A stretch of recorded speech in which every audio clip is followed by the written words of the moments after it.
पहला प्रश्न है दोस्तों, आर्य भारत कब आए थे, आपको बताना है। ऑप्शन है आपके 2500 से 1800 ईसा पूर्व, 2000 से 1500 ईसा पूर्व, 2000 ईसा पूर्व में, या फिर 1500 से 1000 ईसा पूर्व में। तो ये प्रश्न बहुत ही महत्वपूर्ण है। आपको बताना है कि आर्य कब भारत आए थे। तो सही उत्तर आपका हो जाएगा 1500 से 1000 ईसा पूर्व में। ऑप्शन डी आपका सही उत्तर है। दोस्तों, आर्य संभवतः 1500 से 1000 ईसा पूर्व के मध्य में भारत आए थे। अगला प्रश्न है, आर्य लोग भारत कहाँ से आए थे, आपको बताना है। पूर्वी यूरोप से, ऑस्ट्रेलिया से, मध्य एशिया से, या दक्षिण पूर्व एशिया से। तो सही उत्तर मध्य एशिया से, ऑप्शन सी सही उत्तर है। दोस्तों, भारत में आर्यों का आगमन एक विवादास्पद प्रश्न है। सर्वाधिक मान्य जो है मैक्स मूलर का मत है, जिनका कहना है कि आर्य मध्य एशिया यानी कैस्पियन सागर के आसपास से भारत आए थे। अगला प्रश्न है, आर्य भारत में किस रूप में आए थे, आपको बताना है। ऑप्शन देखिए, सौदागर तथा खानाबदोश, शरणार्थी, आक्रमणकारी, या अप्रवासी के रूप में। तो सही उत्तर क्या हो जाएगा दोस्तों? सही उत्तर हो जाएगा आक्रमणकारी के रूप में, ऑप्शन सी। देखिए, आर्य भारत में आक्रमणकारी के रूप में आए थे, तो विकल्प सी आपका सही उत्तर है। प्रश्न संख्या 4 है कि ऋग्वैदिक आर्य किस भाषा का प्रयोग करते थे? संस्कृत, द्रविड़, पाल, या प्राकृत? तो सही उत्तर है ऋग्वैदिक आर्यों की प्रमुख भाषा संस्कृत थी। ऑप्शन ए आपका सही उत्तर है। देखिए, ऋग्वैदिक आर्यों की प्रमुख भाषा दोस्तों संस्कृत थी और ऋग्वैदिक कालीन ग्रंथ मुख्य रूप से संस्कृत भाषा में ही लिखे गए हैं। अगला प्रश्न है, आर्यों को एक जाति कहने वाला पहला यूरोपियन कौन था? Sir William Jones, H Wilson, Max Muller, या जनरल कनिंघम? तो सही उत्तर क्या हो जाएगा? सही उत्तर मैक्स मूलर। दोस्तों, आप जान लीजिए कि आर्यों को एक जाति कहने वाला पहला यूरोपियन मैक्स मूलर था। अगला है कि आर्यन जनजातियों की प्राचीनतम बस्ती कहाँ पर है? ऑप्शन देखिए, उत्तर प्रदेश, बंगाल, सप्त सिंधु, या दिल्ली? तो सही उत्तर है सप्त सिंधु, ऑप्शन सी। देखिए, बहुत ही महत्वपूर्ण प्रश्न है। आर्यों की प्राचीनतम बस्ती सप्त सिंधु क्षेत्र में स्थापित हुई थी, जो सिंधु नदी से लेकर गंगा नदी तक विस्तृत थी। अगला प्रश्न है दोस्तों, वेद शब्द का अर्थ क्या है, आपको बताना है। ज्ञान, बुद्धिमत्ता, कुशलता, या शक्ति? तो आप जानते हैं वेद का अर्थ ज्ञान होता है। ऑप्शन ए आपका सही उत्तर है। बहुत ही आसान सा प्रश्न है अगला प्रश्न कि सबसे पुराना वेद कौन सा है? तो ऋग्वेद सबसे पुराना वेद है। याद रखिएगा, भारतीय साहित्य में वेदों की संख्या 4 है। ऋग्वेद, सामवेद, यजुर्वेद और अथर्ववेद। इनमें ऋग्वेद सबसे प्राचीन वेद है। अगले प्रश्न पर आते हैं, ऋग्वेद में कुल कितने सूक्त हैं, आपको बताना है। तो याद रखिए, ऋग्वेद में कुल 1028 सूक्त हैं। ऑप्शन ए आपका सही उत्तर है। दोस्तों, ऋग्वेद में कुल 10 मंडल और 1028 सूक्त हैं। ऑप्शन ए सही उत्तर हो जाएगा। अगले प्रश्न पर आते हैं, ऋग्वेद है क्या? देखिए, बहुत ही महत्वपूर्ण प्रश्न है, आसान है, लेकिन इसमें आपको बताना है कि ऋग्वेद क्या है। स्रोतों का संकलन, कथाओं का संकलन, शब्दों का संकलन, या युद्ध का ग्रंथ? तो सही उत्तर क्या हो जाएगा? ऋग्वेद दोस्तों आप जान लीजिए स्रोतों का संकलन है। ऑप्शन ए आपका सही उत्तर है। तो बहुत ही महत्वपूर्ण प्रश्न, ऋग्वेद स्रोतों का संकलन है। अगला प्रश्न है दोस्तों, आर्य शब्द इंगित करता है किसे? नृजाति समूह को, या यावरी जन को, भाषा समूह को, या श्रेष्ठ वंश को? तो सही उत्तर है आर्य शब्द संस्कृत भाषा का शब्द है, जिसका अर्थ श्रेष्ठ या कुलीन होता है। ऑप्शन डी आपका सही उत्तर है। अगला है, ऋग्वेद का कौन सा मंडल पूर्णतः सोम को समर्पित है? तो ये भी आसान सा प्रश्न है और आप बता दीजिए 9वां मंडल। ऑप्शन सी सही उत्तर है। दोस्तों, ऋग्वेद में कुल 10 मंडल हैं, कुल मंडलों की संख्या 10 है और इसके 9वें मंडल के सभी 114 सूक्त जो हैं वो देवता सोम को समर्पित हैं। अगला प्रश्न है, यज्ञ संबंधी विधि विधानों का पता चलता है कहाँ से? ऋग्वेद से, सामवेद से, ब्राह्मण ग्रंथों से, या फिर यजुर्वेद से? तो सही उत्तर क्या है दोस्तों? सही उत्तर आपका हो जाएगा यजुर्वेद, ऑप्शन डी। देखिए, महत्वपूर्ण प्रश्न है, यज्ञ संबंधी विधि विधानों का पता यजुर्वेद से चलता है। यजुर्वेद के दो भाग हैं, शुक्ल यजुर्वेद और कृष्ण यजुर्वेद। अगले प्रश्न पर आते हैं, उपनिषदों का मुख्य विषय क्या है? आसान सा प्रश्न है। उपनिषदों का मुख्य विषय दोस्तों दर्शन है। ऑप्शन बी आपका सही उत्तर है। तो याद रख लीजिए, उपनिषदों का मुख्य विषय दर्शन है और उपनिषदों को एक अन्य नाम वेदांत भी कहा जाता है। तो याद रखिएगा, उपनिषदों को वेदांत कहा जाता है, इनका मुख्य विषय दर्शन है। अगले प्रश्न पर आते हैं, निम्नलिखित में से किस एक वैदिक साहित्य में मोक्ष की चर्चा मिलती है? ऋग्वेद, परवर्ती संहिताएं, ब्राह्मण या उपनिषद? तो बताइए, किस एक वैदिक साहित्य में मोक्ष की चर्चा मिलती है? तो सही उत्तर है उपनिषद में। दोस्तों आप जान लीजिए कि वेदों में मोक्ष शब्द प्रयुक्त नहीं हुआ है, उपनिषदों में पहली बार मोक्ष की चर्चा मिलती है और ये शब्द श्वेताश्वतर उपनिषद में पहली बार आया है। अगला प्रश्न है, नचिकेता आख्यान का उल्लेख कहाँ मिलता है? अथर्ववेद, शतपथ ब्राह्मण, कठोपनिषद या बृहदारण्यक उपनिषद में? तो सही उत्तर है कठोपनिषद में, ऑप्शन सी आपका सही उत्तर है। दोस्तों कठोपनिषद में नचिकेता आख्यान का उल्लेख है, इसमें यम और नचिकेता के संवादों का उल्लेख मिलता है। अगला प्रश्न है, निम्नलिखित अभिलेखों में से कौन सा ईरान से भारत में आर्यों के आने की सूचना देता है? मानसेहरा अभिलेख, शाहबाजगढ़ी, बोगजकोई या जूनागढ़? तो सही उत्तर है एशिया माइनर का बोगजकोई अभिलेख। दोस्तों एशिया माइनर में स्थित बोगजकोई अभिलेख से ज्ञात होता है कि वैदिक आर्य ईरान से होकर भारत आए होंगे। अगला प्रश्न है, निम्नलिखित में से किसने आर्यों के आदि देश के बारे में लिखा था? शंकराचार्य, एनी बेसेंट, विवेकानंद या बाल गंगाधर तिलक ने? तो सही उत्तर हो जाएगा बाल गंगाधर तिलक ने, ऑप्शन डी आपका सही उत्तर है। दोस्तों आप जान लीजिए कि बाल गंगाधर तिलक ने आर्यों के आदि देश के बारे में लिखा था। तिलक ने ये मत व्यक्त किया था कि आर्यों का आदि देश उत्तरी ध्रुव था। अगला प्रश्न है दोस्तों, आयुर्वेद अर्थात जीवन के विज्ञान का उल्लेख सबसे पहले कहाँ मिलता है? आरण्यक में, सामवेद में, यजुर्वेद में या अथर्ववेद में? तो सही उत्तर है अथर्ववेद में, ऑप्शन डी आपका सही उत्तर है। अथर्ववेद में सामान्य मनुष्यों के विचारों और अंधविश्वासों का विवरण मिलता है और आप जान लीजिए कि इसमें विविध विषय रोग निवारण, समन्वय, राजभक्ति, विवाह और प्रणय गीतों आदि के विवरण सुरक्षित हैं। अगला प्रश्न है दोस्तों कि गायत्री मंत्र किस पुस्तक में मिलता है? तो उत्तर है गायत्री मंत्र जो है ये ऋग्वेद में उल्लिखित है, ऑप्शन सी आपका सही उत्तर हो जाएगा। और गायत्री मंत्र ऋग्वेद में उल्लिखित है, ये सवित्र यानी सूर्य देवता को समर्पित है। ये मंत्र ऋग्वेद के तृतीय मंडल में वर्णित है। इसकी रचना ऋषि विश्वामित्र के द्वारा की गई है। अगला प्रश्न है दोस्तों, गायत्री मंत्र की रचना किसने की थी? तो उत्तर है विश्वामित्र ने।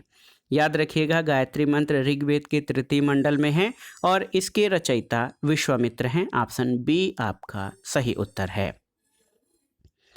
अगला प्रश्न है दोस्तों, पुराणों की संख्या कितनी है? तो बहुत ही आसान सा प्रश्न है। अष्टादश पुराण हैं, तो 18 पुराण हैं, कुल पुराणों की संख्या 18 है। इनकी रचना लोमहर्ष ऋषि और उनके पुत्र उग्रश्रवा के द्वारा की गई थी। तो याद रखिएगा पुराण 18 हैं। अगला प्रश्न है दोस्तों, श्रीमद् भगवद गीता मौलिक रूप से किस भाषा में लिखी गई थी? संस्कृत, उर्दू, तमिल या हिंदी में? तो सही उत्तर है श्रीमद् भगवद गीता मौलिक रूप से संस्कृत भाषा में लिखी गई थी, ऑप्शन ए आपका सही उत्तर है। और ये प्राचीन धार्मिक ग्रंथ महाभारत का एक भाग है। अगला प्रश्न देखिए, सत्यमेव जयते शब्द किस उपनिषद से लिया गया है? ये महत्वपूर्ण प्रश्न है। तो सही उत्तर है सत्यमेव जयते मुंडकोपनिषद से लिया गया है, ऑप्शन ए आपका सही उत्तर है।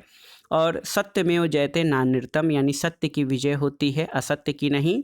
और ये भारत के राज चिन्ह पर भी अंकित है।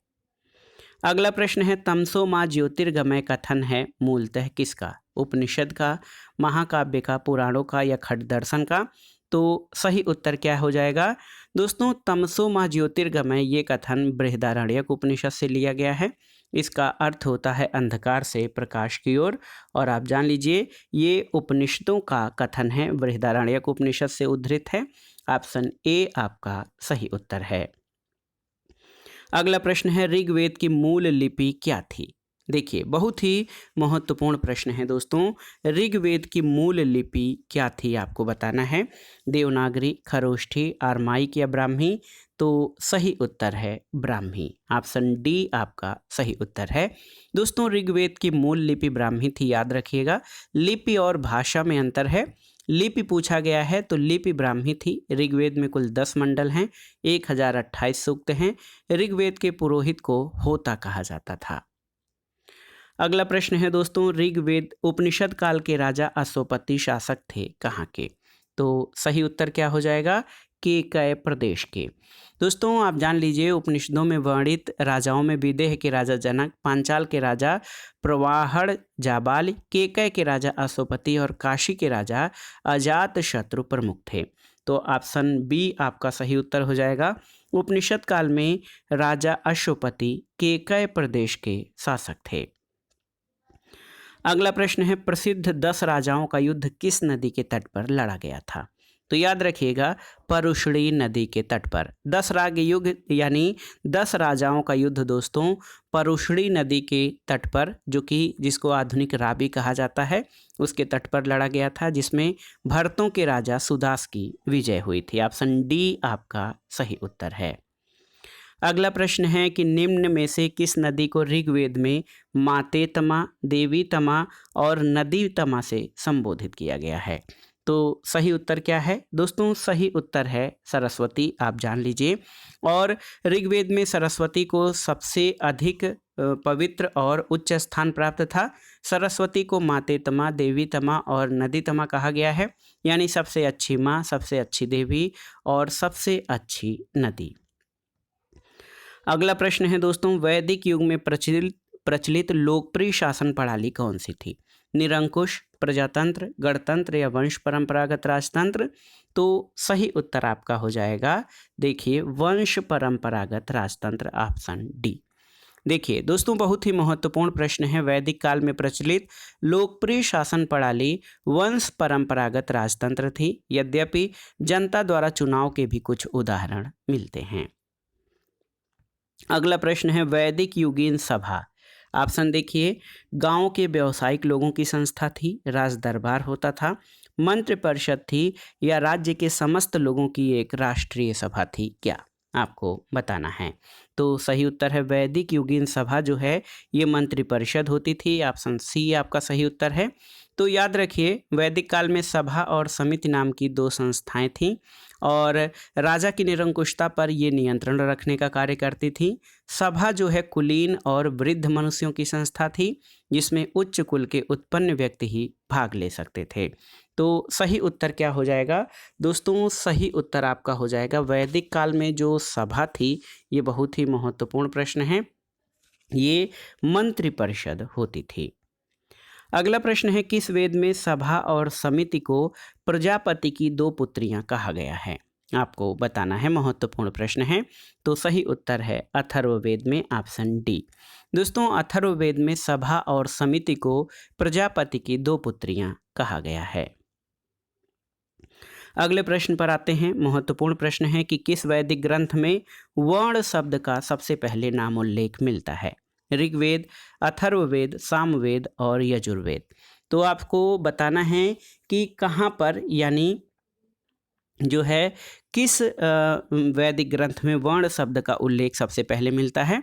तो सबसे पहले उल्लेख इसका ऋग्वेद में मिलता है, याद रखिएगा। देखिए बहुत ही महत्वपूर्ण प्रश्न है दोस्तों, ऋग्वेद में जो है वर्ण शब्द का उल्लेख सबसे पहले मिलता है।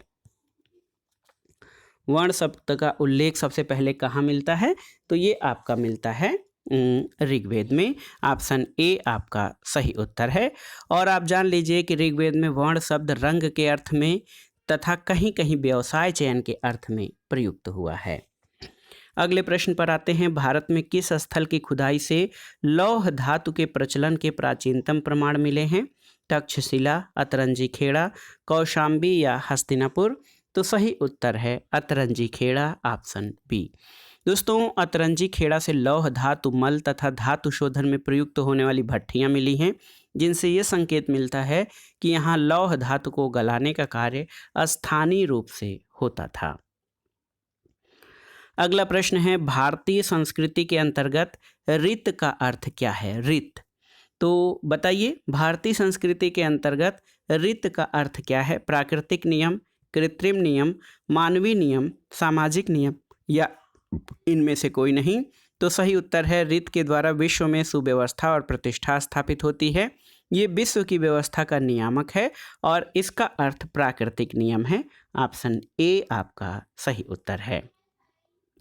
अगला प्रश्न है, निम्नलिखित में से कौन सी वह ब्रह्मवादिनी थी जिसने कुछ वेद मंत्रों की रचना की थी? ऑप्शन है लोपामुद्रा, गार्गी, लीलावती या सावित्री? तो सही उत्तर क्या हो जाएगा? सही उत्तर है लोपामुद्रा। दोस्तों, आप जान लीजिए वैदिक साहित्य में कई ऐसी विदुषी स्त्रियों का उल्लेख है जिन्होंने वेद मंत्रों की रचना की थी, जैसे अपाला, घोषा, विश्ववारा, लोपामुद्रा। और लोपामुद्रा अगस्त्य ऋषि की पत्नी थीं।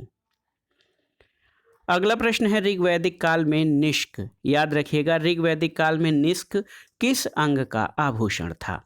कान का, गले का, बाहों का या कलाई का? तो सही उत्तर है गले का। ऑप्शन बी आपका सही उत्तर है। दोस्तों, ऋग्वैदिक काल में निष्क गले में पहना जाने वाला एक प्रकार का हार था और साथ ही निष्क वैदिक काल में विनिमय का एक माध्यम भी था। अगला प्रश्न है, प्राचीन काल में आर्यों के जीविकोपार्जन का मुख्य साधन क्या था? ऑप्शन है कृषि, शिकार, शिल्पकर्म या व्यापार? तो सही उत्तर क्या हो जाएगा? पशुपालन और कृषि जो है ये आर्य संस्कृति रही है, तो सही उत्तर आपका हो जाएगा कृषि। तो याद रखिएगा कृषि के साथ पशुपालन भी जुड़ा था।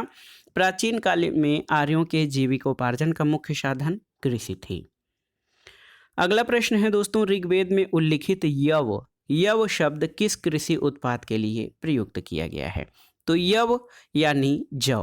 ऑप्शन ए आपका सही उत्तर है। दोस्तों, ऋग्वेद में उल्लिखित यव शब्द का जौ से तादाद में स्थापित किया गया है। अगला प्रश्न है, ऋग्वैदिक पणि किस वर्ग के नागरिक थे? पुरोहित, लोहार, स्वर्णकार या व्यापारी? तो उत्तर है आपका व्यापारी वर्ग। देखिए दोस्तों, व्यापार वाणिज्य प्रधानतः पणि लोग करते थे और ऋग्वेद में पणि शब्द का उल्लेख कई स्थानों पर हुआ है जिसका अर्थ व्यापारी होता है। अगला प्रश्न, सुमेलन करना है सूची 1 का, सूची 2 से सुमेलन करना है। तो अथर्ववेद, देखिए दोस्तों अथर्ववेद औषधियों से संबंधित है, एक का तीसरा हो जाएगा। ऋग्वेद, तो ऋग्वेद में ईश्वर की महिमा या देवताओं की स्तुतियां हैं। यजुर्वेद, तो आप जान लीजिए यजुर्वेद में कर्मकांड और बलिदान विधि, और सामवेद को संगीत का जनक कहा जाता है। तो सही उत्तर है 3 1 2 4। 3 1 2 4 ऑप्शन ए आपका सही सुमेलन हो जाएगा। अगला प्रश्न है दोस्तों, यहाँ पर देखिए कि आरंभिक वैदिक साहित्य में सर्वाधिक वर्णित नदी कौन सी है? ऑप्शन है सिंधु, सुत्रुदी, सरस्वती या गंगा? तो सही उत्तर है सिंधु। ऑप्शन ए आपका सही उत्तर है। दोस्तों, सिंधु नदी का ऋग्वैदिक काल में सर्वाधिक महत्व था, इसी कारण इसका उल्लेख ऋग्वेद में सर्वाधिक हुआ है। सिंधु नदी को उसके आर्थिक महत्व के कारण हिरण्ययी कहा गया है। अगला प्रश्न है, सूची 1 का सूची 2 से सुमेलन करिए और दिए गए कूट से सही उत्तर का चयन करिए। देखिए, वैदिक नदियां और आधुनिक नाम का मिलान करना है। तो कुभा वर्तमान में काबुल नदी है। परुशड़ी वैदिक काल की नदी थी जो वर्तमान नाम रावी है। सदानीरा गंडक को और सुत्रुदी सतलज को कहा जाता है। तो याद रखिएगा सही ऑप्शन 2 3 1 4। तो 2 3 1 4 मिलान करिए, ऑप्शन बी आपका सही उत्तर हो जाएगा। तो याद रखिएगा ऑप्शन बी सही उत्तर है। कुभा वर्तमान में जो है काबुल, परुशड़ी रावी नदी, सदानीरा जो वैदिक नदी है आधुनिक नाम इसका गंडक है, और शुत्रुदि का नाम सतलज है। अगला प्रश्न है दोस्तों, ऋग्वैदिक धर्म था कैसा? बहुदेववादी, एकेश्वरवादी, अद्वैतवादी या निवृत्त मार्गी? तो बताइए सही उत्तर क्या है? सही उत्तर बहुदेववादी, ऑप्शन ए। दोस्तों आप जान लीजिए ऋग्वेद में हमें प्रथम दृष्टया बहुदेववाद के दर्शन होते हैं। आर्य विभिन्न देवताओं के अस्तित्व में विश्वास करते थे। मुख्यतः वैदिक देवताओं में जो है आकाश के देवता, अंतरिक्ष के देवता और पृथ्वी के देवता रहे हैं। अगला प्रश्न है सर्वाधिक ऋग्वैदिक सूक्त समर्पित हैं किसको? अग्नि को, इंद्र को, रुद्र को या विष्णु को? तो सही उत्तर है ऋग्वेद में इंद्र को सर्वाधिक सूक्त समर्पित हैं, क्योंकि ऋग्वेद में इंद्र का वर्णन सर्वाधिक प्रतापी देवता के रूप में किया जाता था, जिसे सर्वाधिक 250 सूक्त समर्पित किए गए हैं। दूसरे स्थान पर अग्नि का नाम है। अगला प्रश्न है निम्नलिखित में से किसे ऋग्वेद में युद्ध का देवता समझा जाता है? आपको बताना है निम्नलिखित में से किसे ऋग्वेद में युद्ध का देवता समझा जाता था? अग्नि, इंद्र, सूर्य या वरुण? तो सही उत्तर है इंद्र को। ऑप्शन बी आपका सही उत्तर है। दोस्तों आप जान लीजिए कि ऋग्वेद में इंद्र को आर्यों का युद्ध और वर्षा का देवता माना जाता था। एक अन्य महत्वपूर्ण प्रश्न है जो बहुत ही आसान सा है कि वैदिक काल में किस जानवर को अघन्या कहा गया है? बैल, भेड़, गाय या हाथी? तो उत्तर है गाय को। दोस्तों वैदिक काल में जो है गाय को अघन्या या न मारे जाने योग्य माना गया है। गाय की हत्या अथवा उसे घायल करने वाले व्यक्ति को मृत्युदंड और देश निकाला की व्यवस्था वेदों में दी गई है। अगला प्रश्न है आर्य पूर्वों के साथ अपने संघर्षों में सफल रहे, इसका कारण क्या है? तो उत्तर है कि आर्य पूर्वों के साथ अपने संघर्षों में सफल रहे थे। इसका कारण ये है कि उन्होंने घोड़ों द्वारा चलाए जा रहे रथों का प्रयोग किया था। दोस्तों आप जान लीजिए आर्य पूर्वों के साथ अपने संघर्षों में सफल रहे, इसका प्रमुख कारण उन्होंने घोड़ों द्वारा चलाए जा रहे रथों का प्रयोग किया था। अगला प्रश्न है राज्याभिषेक समारोह का विवरण निम्नलिखित में से किस में किया गया है?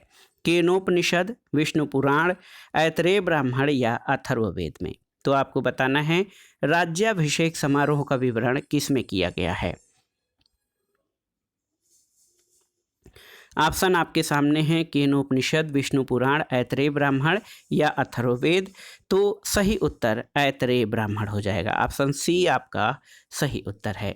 दोस्तों आप जान लीजिए कि ऐतरेय ब्राह्मण ऋग्वेद के शाकल शाखा से संबंधित है और ऐतरेय ब्राह्मण में राज्याभिषेक समारोह का विवरण प्राप्त होता है।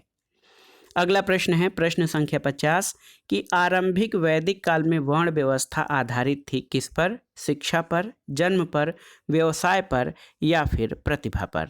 तो सही उत्तर है आरंभिक वैदिक काल में वर्ण व्यवस्था व्यवसाय पर आधारित थी। ऑप्शन सी आपका सही उत्तर है।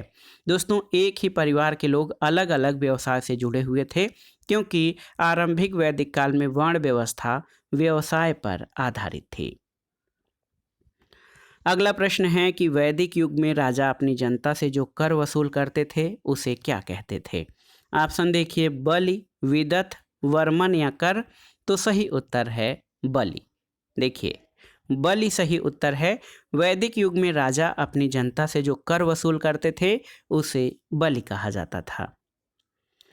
अगला है दोस्तों प्राचीन भारत में निम्नलिखित में से किस विवाह को विधि सम्मत नहीं माना जाता था? आपको बताना है। महत्वपूर्ण प्रश्न है कि किस विवाह को विधि सम्मत नहीं माना जाता था। देखिए ऑप्शन है आपके दैव विवाह, आर्ष विवाह, गंधर्व विवाह या ब्रह्म विवाह? तो सही उत्तर है कौन सा विवाह बताइए?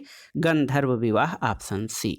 देखिए दोस्तों प्राचीन काल में ब्रह्म, दैव, आर्ष और प्रजापत्य विवाह को विधि सम्मत माना गया है, जबकि गंधर्व, असुर, राक्षस और पैशाच विवाह को विधि सम्मत नहीं माना गया है। ऑप्शन सी आपका सही उत्तर है। अगला प्रश्न है प्राचीन हिंदू विधि का लेखक किसको कहा जाता है? तो ऑप्शन आपके सामने है वाल्मीकि, वशिष्ठ, मनु या पाणिनि? तो उत्तर है मनु, ऑप्शन सी। देखिए प्राचीन हिंदू विधि का लेखक मनु को कहा जाता है, जिनकी कृति मनुस्मृति में हिंदू विधि का प्राचीनतम हिंदू विधि का सर्वाधिक प्राचीनतम उल्लेख मिलता है। अगला प्रश्न है कि हिंदू विधि पर एक पुस्तक मिताक्षरा किसके द्वारा लिखी गई है? आपको बताना है मिताक्षरा के लेखक कौन है? तो उत्तर है विज्ञानेश्वर। देखिए हिंदू विधि पर प्रमुख पुस्तक मिताक्षरा की रचना विज्ञानेश्वर ने की थी और ये पुस्तक याज्ञवल्क्य स्मृति पर टीका है, याद रखिएगा। अगला प्रश्न है दोस्तों, स्कंद पुराण में गढ़वाल को किस नाम से जाना जाता है? केदारखंड, कुर्मांचल, जालंधर या गढ़देश क्या है? तो सही उत्तर है केदारखंड, याद कर लीजिए दोस्तों। स्कंद पुराण में गढ़वाल को केदारखंड और कुमायूं को मानस खंड कहा गया है, याद रखिएगा। स्कंद पुराण में गढ़वाल को केदारखंड और कुमायूं को मानस खंड के नाम से उल्लिखित किया गया है। अगला प्रश्न है, वैदिक युग के लोगों द्वारा सर्वप्रथम किस धातु का प्रयोग किया गया था? चांदी, सोना, लोहा या फिर तांबा? तो सही उत्तर क्या है दोस्तों? वैदिक काल में जो है सबसे प्रमुख धातु जो है वो तांबा थी। सही उत्तर आपका हो जाएगा तांबा, ऑप्शन डी। तो याद कर लीजिए दोस्तों, वैदिक काल के प्रारंभिक भाग में सबसे पहले प्रयुक्त धातु तांबा थी।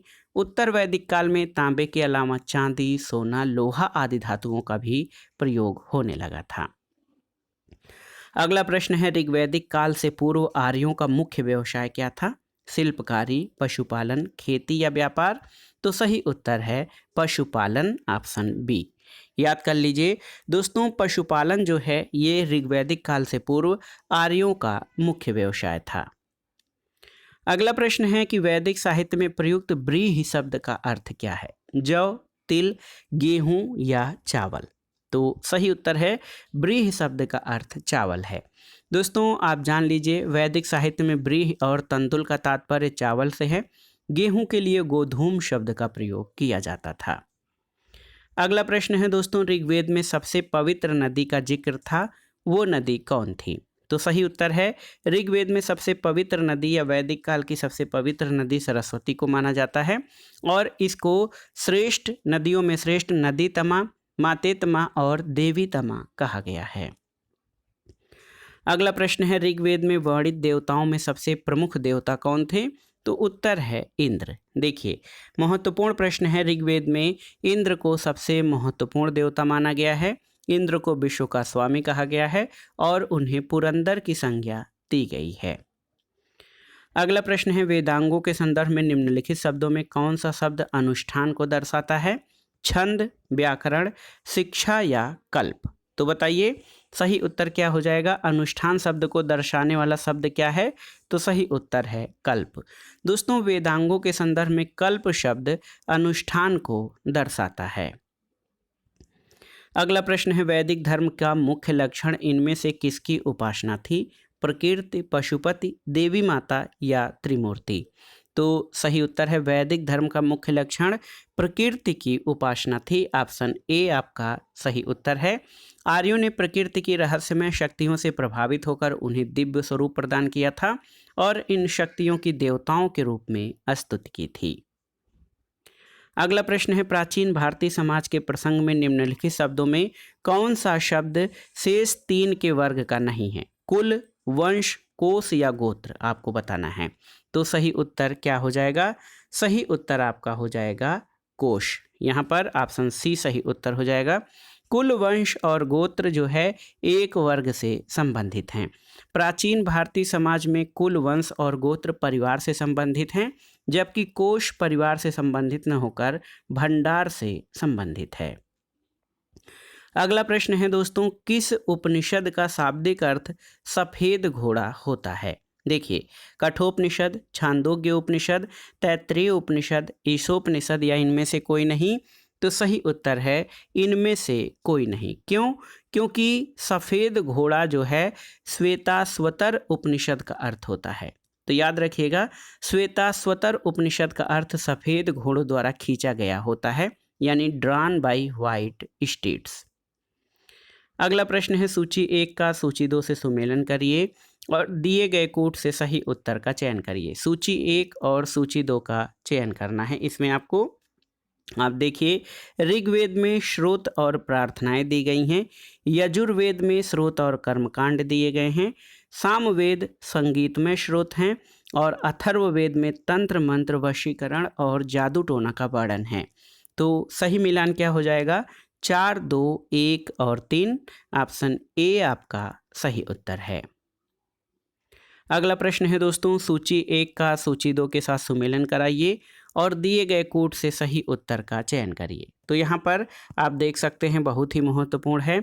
ऋग्वेद का जो उपनिषद है, ब्राह्मण है, ऐतरेय ब्राह्मण है। सामवेद का पंचविश ब्राह्मण है। अथर्ववेद का याद रखिएगा गोपथ ब्राह्मण है। और यजुर्वेद का शतपथ ब्राह्मण है।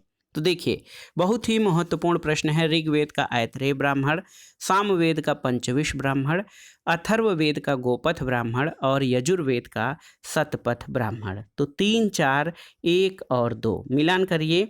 3, 4, 1 और 2 ऑप्शन सी आपका सही उत्तर है। अगला प्रश्न है दोस्तों, आर्य सभ्यता में मनुष्य के जीवन के आयु के आरोही क्रमानुसार जो विकल्प हैं वो कौन सा विकल्प सही है? आयु के आरोही क्रमानुसार कौन सा विकल्प सही है आश्रमों का?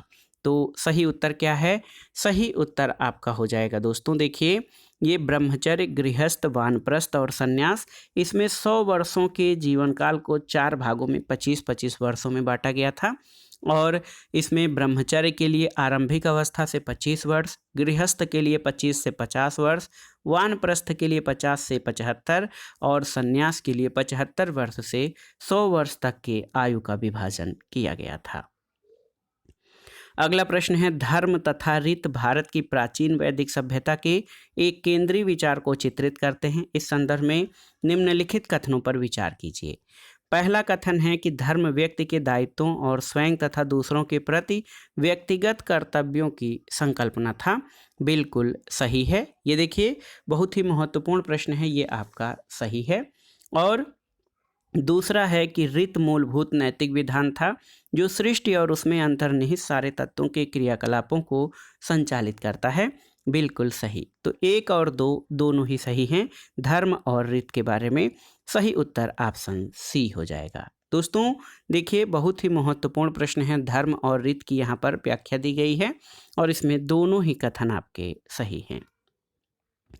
प्रश्न संख्या 69, 69, वैदिक देवता इंद्र के विषय में निम्नलिखित कथनों पर विचार कीजिए और सही उत्तर का चयन करिए। झंझावात के देवता पापियों को दंड देते थे, नैतिक व्यवस्था के संरक्षक थे या वर्षा के देवता थे? तो इंद्र दोस्तों झंझावात और वर्षा के देवता थे। 1 और 4 आपके सही हैं। याद रखिए, ऋग्वेद में इंद्र का वर्णन सर्वाधिक प्रतापी देवता के रूप में किया जाता है, जिसे 250 सूक्त समर्पित हैं। ये ऋग्वैदिक काल में सर्वाधिक लोकप्रिय देवता थे। इंद्र को आर्यों के युद्ध का देवता, वर्षा, आंधी, तूफान का देवता माना जाता था। ऑप्शन डी आपका सही उत्तर है। अगला प्रश्न है, सत्यकाम जाबाल की कथा जो अनब्याही मां होने के लांछन को चुनौती देती है, उल्लिखित है किसमें? जाबाल उपनिषद, प्रश्नोपनिषद, छांदोग्य उपनिषद या कठोपनिषद में? तो सही उत्तर है छांदोग्य उपनिषद, ऑप्शन सी। दोस्तों सत्यकाम जाबाल महर्षि गौतम के शिष्य थे, जिनकी माता का नाम जाबाला था। सत्यकाम जाबाल की कथा जो अनब्याही मां होने के लांछन को चुनौती देती है, इनकी कथा छांदोग्य उपनिषद में उल्लिखित है। अगला प्रश्न और आज के वीडियो यानी वैदिक काल या वैदिक संस्कृति से संबंधित महत्वपूर्ण प्रश्नों का जो लास्ट क्वेश्चन है, देखिए काफ़ी लंबा प्रश्न है। इसमें 3 कथन दिए गए हैं, आपको बताना है कि इनमें कौन से कथन सही हैं। पहला कथन है कि ऋग्वैदिक कालीन आर्य कवच और शिरस्त्राण यानी हेलमेट का उपयोग करते थे, जबकि सिंधु घाटी सभ्यता के लोगों में इसके उपयोग का कोई साक्ष्य नहीं मिलता है। बिल्कुल सही है। ऋग्वैदिक कालीन आर्यों को स्वर्ण, चांदी और ताम्र का ज्ञान था, जबकि सिंधु घाटी के लोगों को केवल ताम्र और लौह का ज्ञान था। तो लौह का ज्ञान नहीं था, इसलिए ये गलत हो जाएगा।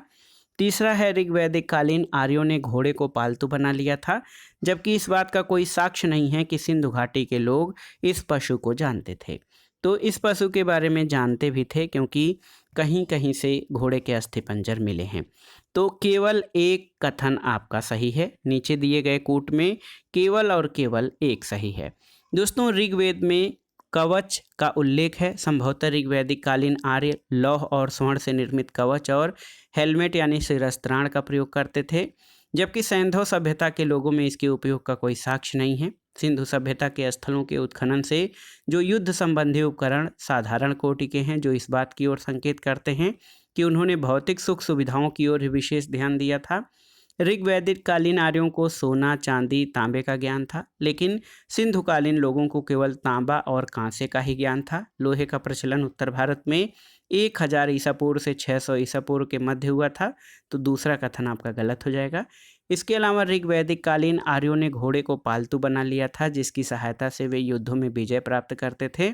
जबकि सिंधु सभ्यता के विभिन्न स्थलों में घोड़े के साक्ष्य प्राप्त हुए हैं। मोहनजोदड़ो से मिट्टी की बनी घोड़े की आकृति, लोथल से घोड़े की 3 मृण मूर्तियां और सुरकोटदा से घोड़े की हड्डियों की प्राप्ति हुई हैं, तो कथन 3 भी गलत है।